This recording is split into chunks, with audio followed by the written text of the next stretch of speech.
नमस्कार साथियों। आज प्रतिशोध की ज्वाला को पार्ट 2 एक्सप्लेन करेंगे।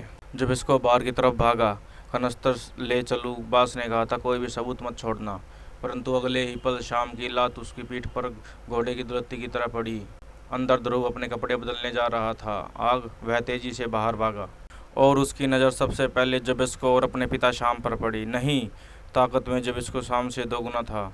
उसका हाथ घूमा, शाम की कनपट्टी पर एक करारी चोट पड़ी और वह होश खो बैठा। जबिस्को ने शाम को हवा में उठा लिया और इससे पहले ध्रुव आग की लपटों को पार कर उसके तक पहुंचता, बेहोश शाम को जबिस्को ने जलती आग में फेंक दिया। शाम पल भर में राख हो गया। नहीं!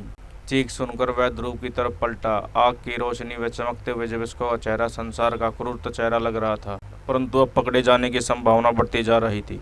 जब उसका बाहर की तरफ भागा और ध्रुव उसके पीछे उसकी सोचने समझने की ताकत गुम हो चुकी थी। अब उसके दिमाग में सिर्फ एक ही शब्द बार बार गूंज रहा था, बदला।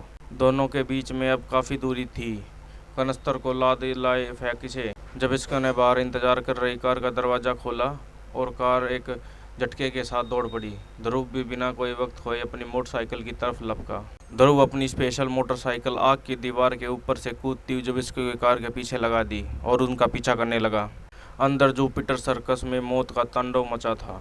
आग की खुगार लपटें किसी को अपनी लपेट में लेने के लिए लपक रही थी। मौत की दहशत से भाग रहे गैंडे और हाथियों के पैरे तले कई नामी कलाकार कुचले जा रहे थे, लेकिन इन सब से अनजान ध्रुव की मोटरसाइकिल मानो हवा में उड़ती जा रही थी। ध्रुव अब भी हमारे पीछे लगा है बॉस, चिंता मत करो जब इसको, यह काम तुम मुझे छोड़ दो। मेरा निशाना स्टार सर्कस तक मैं कभी नहीं चूका, नमूना हाजिर है। एक पिस्तौलधारी हाथ कार से बाहर निकला। ध्रुव पल भर में समझ गया कि निशाना उसका सिर है। एक धमाका हुआ, साथ ही ध्रुव की मोटरसाइकिल हवा में उछली और मोटरसाइकिल एक झटके में पलट गई। गोली और ध्रुव के सिर के बीच में मोटरसाइकिल का अगला पहिया आ गया। जमीन पर ऐसा हाय पड़ा, ध्रुव अंधेरे में गुम होती लाल कार की टेल लाइट को देखता रह गया। तभी उसको चलते जुपिटर सर्कस का ध्यान आया। वह उठा और पलटकर सर्कस की तरफ भागने लगा, लेकिन ध्रुव के वहां पहुंचने से पहले ही सब कुछ खत्म हो चुका था। आग की प्रचंड लपटों ने सब कुछ जलाकर राख कर दिया था। नहीं, ये नहीं हो सकता। और साथ ही राख हो गए थे जुपिटर सर्कस के सभी कलाकार के साथ ध्रुव के माता पिता राधा और श्याम। ध्रुव अब इस दुनिया में अकेला था, बिल्कुल अकेला। उसने धीरे धीरे अपना चेहरा उठाया। आंसुओं से भीगे उसके चेहरे पर दो आंख अंगारे की तरह चमक रही थी। मैं इस राख को उठाकर कसम खाता हूँ, मैं उन खूंखार दरिंदों को नहीं छोड़ूंगा, कभी नहीं। यह ध्रुव की प्रतिज्ञा है और ध्रुव अपनी बात पर अटल रहता है। अचानक आकाश पर दूर दूर तक घने बादल छा गए, बिजलियाँ कड़कने लगी और हवा तेज से बहने लगी और जोर से बारिश शुरू हो गई। घटनास्थल शहर से दूर होने के कारण फायर ब्रिगेड की गाड़ी अब तक नहीं आ पाई थी, लेकिन अब इनकी आवश्यकता भी नहीं थी। बारिश की तेज बौछारों ने जुपिटर सर्कस की आग तो पूरी तरह बुझा दिया था। शायद भगवान स्वयं ध्रुव की इस प्रतिज्ञा से दहल उठे थे, परंतु ध्रुव के दिल में लगी आग अब तक धधक रही थी। वह मुड़ा और तेजी से एक तरफ चल पड़ा। दूसरी तरफ ग्लोब सर्कस के लिए यह खुशी मनाने का दिन था। शाबाश शाबाश जबिस्को, मुझको तुमसे यही उम्मीद थी, पर तुमको किसी ने देखा तो नहीं? क्यों बॉस? ध्रुव ने हमको देखा था। वाट? ध्रुव ने? यानी वह जिंदा है?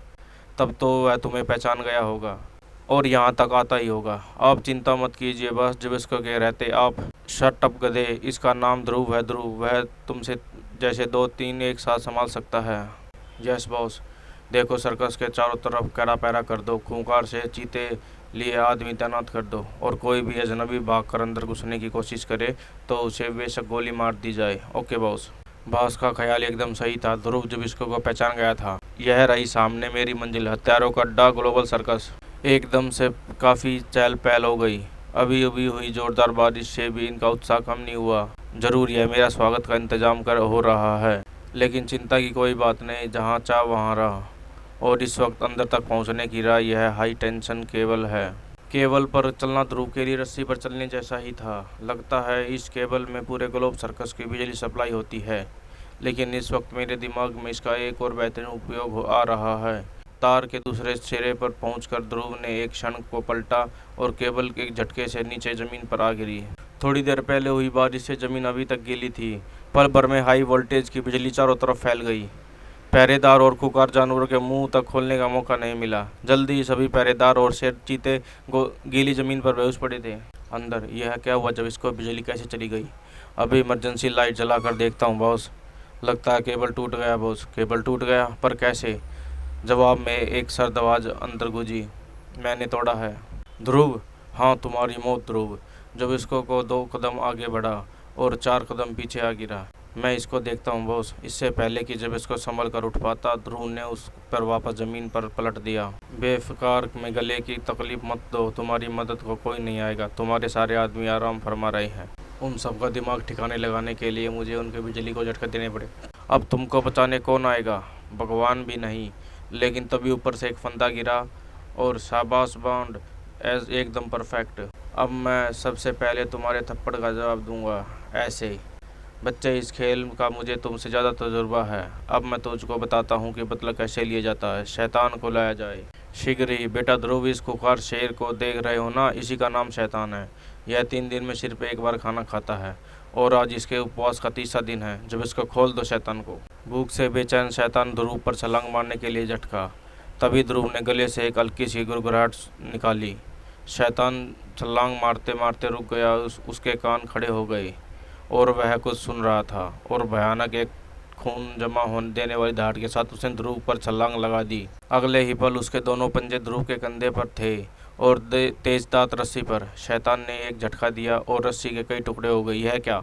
जानवर कितना भी खुखार हो, लेकिन ध्रुव के प्यार की बोली समझता है। ध्रुव ने रस्सी की ओर कसकर खींचा और बाण जमीन पर आ गिरा। लेकिन इसी बीच ध्रुव का ध्यान एक क्षण के लिए जब इसको पद से हट गया। अब तुम्हारी बारी। और जब उसने इसका पूरा फायदा उठाया, ध्रुव की गर्दन एक फौलादी शिकंजे में कस गई और उसके गर्दन की हड्डियां कड़कड़ाने लगी। एक झटका लगा और ध्रुव के गले की चीख निकल आई। ध्रुव की यह चीख शैतान का गुस्सा जगाने को काफ़ी थी, और क्योंकि वह समझ गया था ध्रुव उसका दोस्त है और जब इसको उसका दुश्मन, वह जब इसको पर टूट पड़ा। जब इसको की दर्दनाक चीखें रात के सन्नाटे में गूंजने लगी। ध्रुव पास की तरफ पलटा। दूर दूर रहो मुझसे, पास मत आना, मुझे कोई नहीं पकड़ सकता, कोई नहीं। भयभीत बॉस बाहर की तरफ भागा और बाहर जमीन में अब तक करंट दौड़ रहा था। रुक जाओ, लेकिन देर हो चुकी थी। बास का पाँव गीली जमीन में पड़ चुका था। ध्रुव ने सावधानी से टूटा केबल उठाकर सुरक्षित ऊंचाई पर टांग दिया। उसका प्रतिशोध पूरा हो चुका था। तीनों अपराधी अपने आप मौत के आगोश में समा गए थे। रात बीत चुकी थी। ध्रुव धीरे धीरे उगते सूरज की तरफ बढ़ता चला गया। अगले दिन, मैं तुम्हारी अक्ल की दाद देता हूँ। हमने तुम्हारी कहानी को जांच के बाद सही पाया। ध्रुव जस्ट जुपिटर सर्कस के बाहर पड़े दोनों कनस्तर पर जुबिस्को की उंगलियों के निशान थे। कमाल का सबूत लाए हो तुम, वाह, धन्यवाद एसपी अंकल। एक बात और, जुपिटर सर्कस के मालिक मिस्टर जैकब ने सर्कस का दुर्घटना बीमा तुम्हारे नाम से कराया था, यानी आज से तुम 50 लाख रुपयों के मालिक हो। पर एक बात तो बताओ, इतने पैसों का आखिरकार तुम करोगे क्या? इस दुनिया से अपराध का खात्मा। मैंने जुपिटर सर्कस के जलती चिता पर कसम खाई है कि मैं संसार से अपराध का नाम मिटा दूंगा। वाह बेटा वाह, मुझे पूरा यकीन है कि इस काम के लिए भगवान तुम्हारी मदद करेगा, मैं और पुलिस डिपार्टमेंट भी। धन्यवाद अंकल। सवाल धन्यवाद का नहीं है, सवाल यह है कि यहाँ से अब तुम कहाँ जाओगे? यह तो मैंने सोचा ही नहीं, पर मैंने सोच लिया। मैं एक ऐसी सज्जन को जानता हूँ जिनकी सिर्फ एक बेटी है, श्वेता। उसको ठीक तुम्हारे जैसे बहादुर बेटी की इच्छा थी। मैंने उनको फ़ोन कर दिया। उनके परिवार वाले तुम्हारा इंतज़ार कर रहे हैं। यह रहा उनका घर। पर अंकल, पता नहीं मैं उनको पसंद आऊँ या नहीं, और आपने उसका नाम भी मुझे नहीं बताया। तुझको नापसंद करने की कोई वजह भी हो? और हाँ, उसका नाम है राजन मेहरा, और वो इस शहर के सीनियर एसपी हैं। यानी अंकल आप? हाँ बेटा, तुम्हारे इस नए घर में तुम्हारा स्वागत है। वेलकम ध्रुव भैया। ध्रुव कुछ ना बोल सका, और इसी के साथ प्रतिशोध की ज्वाला कॉमिक्स का अंत होता है। भाइयों, लाइक शेयर और सब्सक्राइब जरूर करें। धन्यवाद।